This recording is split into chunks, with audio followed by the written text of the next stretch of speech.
नमस्कार दोस्तों, कैसे हैं आप सब। आशा करती हूँ सभी स्वस्थ होंगे।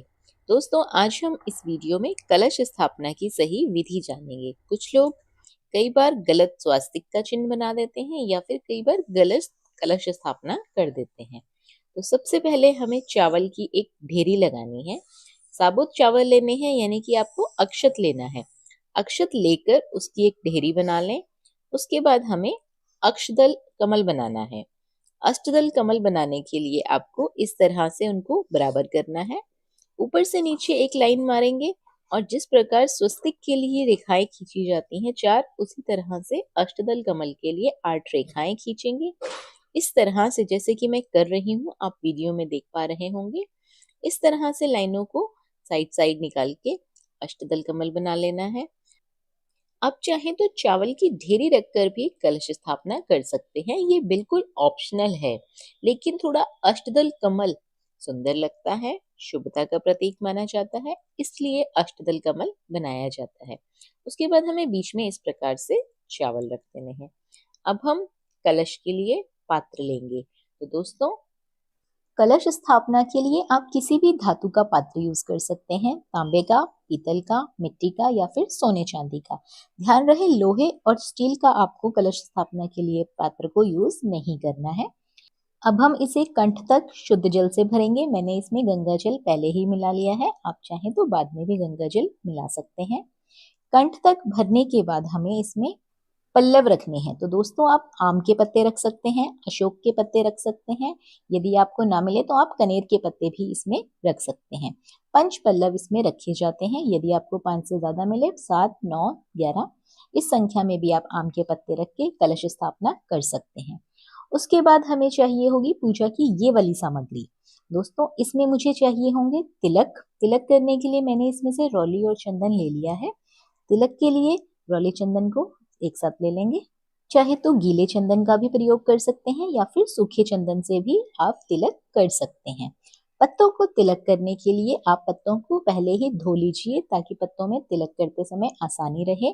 पत्ते तिलक करते समय सूखे रहेंगे तो तिलक आसानी से हो पाएगा।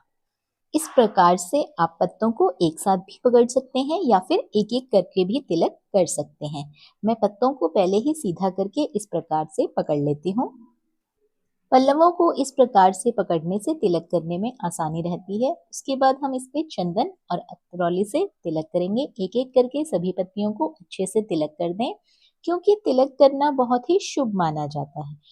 तिलक हो जाने के बाद हम इन पत्तियों को एक एक करके भी कलश में डाल सकते हैं, या फिर आप चाहें तो इस प्रकार से सभी पत्तियों को जुड़ा रहने दें और इसको इस तरह से भी कलश में डाल सकते हैं। इस तरह से डालने का फायदा ये है, क्योंकि हमें 9 दिनों तक कलश की स्थापना करनी है, तो पत्तियां सूखती नहीं हैं। यदि हम एक एक करके डालते हैं तो जो पत्ती पानी में कम ऊपर रहती है, वो पत्ती सूखने लगती है।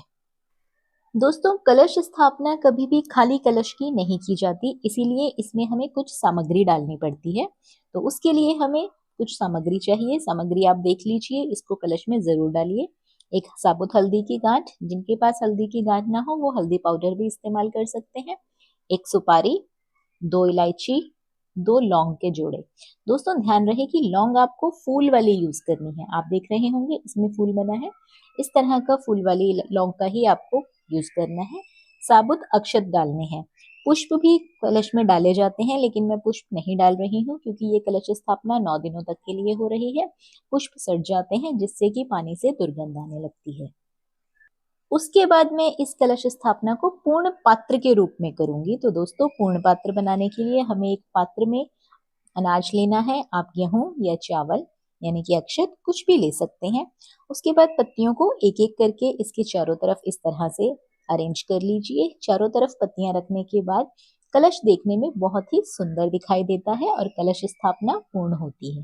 लेकिन दोस्तों, अभी हमारी कलश स्थापना पूर्ण नहीं हुई है, क्योंकि अभी हमें इसके ऊपर नारियल भी रखना है और इसको अष्टदल कमल पे स्थापित करना है। हमें चाहिए एक पानी वाला नारियल। तो नारियल लेते समय आप ध्यान रखें कि नारियल पर जटा होनी चाहिए और इसमें खूब सारा पानी हो, ताकि 9 दिनों तक हमारा नारियल खराब ना हो, सूखे नहीं। क्योंकि कई बार नारियल सूख जाता है या फिर खराब हो जाता है। सूखा नारियल तो फिर भी ठीक रहता है, लेकिन जब हम 9वें दिन कंजक पूजन के दिन नारियल को तोड़ते हैं तो जिनका नारियल खराब निकलता है तो उनका मन बहुत खराब हो जाता है।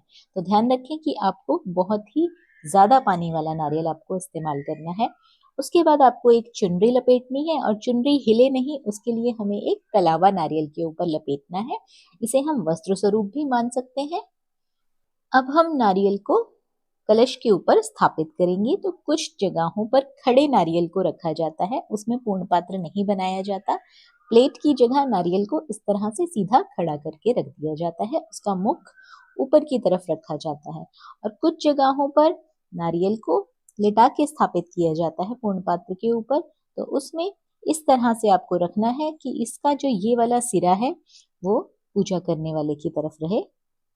दोस्तों, इस प्रकार से आपको कलश स्थापना करनी है। कलश स्थापना को पूर्ण करने के लिए अब हम इसे इसकी जगह पर स्थापित करेंगे, यानी कि अष्टदल कमल पे स्थापित करेंगे। मैंने सफेद चावलों का प्रयोग किया था, तो उसमें मैं थोड़ी सी हल्दी डाल देती हूँ, क्योंकि सफेद रंग शुभता का प्रतीक नहीं होता है। हल्दी बहुत ही शुभ मानी जाती है। अष्टदल कमल पे थोड़ी सी हल्दी छिड़कने के बाद मैं उस पे कलश स्थापित कर रही हूँ। आप देख रहे होंगे अष्टदल कमल के ऊपर कलश देवता को विराजमान कर दिया गया है। इसमें हम सभी देवी देवताओं का आवाहन करेंगे।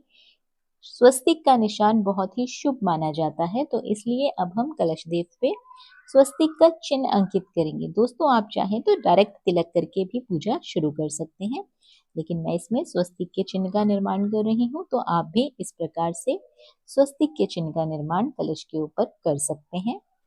किसी भी पूजा में स्वस्तिक के चिन्ह का बनाया जाना, या फिर गृह प्रवेश के टाइम पे या फिर मुख्य द्वार पे स्वस्तिक का चिन्ह बनाया जाना शुभता का प्रतीक होता है, बहुत ही मंगलदायी होता है। तो दोस्तों, आप लोग देख रहे होंगे हमारी कलश स्थापना अब पूर्ण होती है। इस प्रकार से आप भी नवरात्रि के दिनों में कलश स्थापना जरूर करें। दोस्तों, उम्मीद करती हूँ ये जानकारी आप लोगों के लिए उपयोगी साबित होगी। वीडियो पसंद आई हो तो कमेंट बॉक्स में जय माता दी जरूर लिखिए। वीडियो को ज़्यादा से ज़्यादा लाइक और शेयर करें। चैनल पर पहली बार आए हैं तो सब्सक्राइब करना बिल्कुल ना भूलिए। इस तरह की नई नई जानकारियों के लिए बने रहिए आपके अपने यूट्यूब चैनल अंकित वास्तु ज्ञान में। धन्यवाद।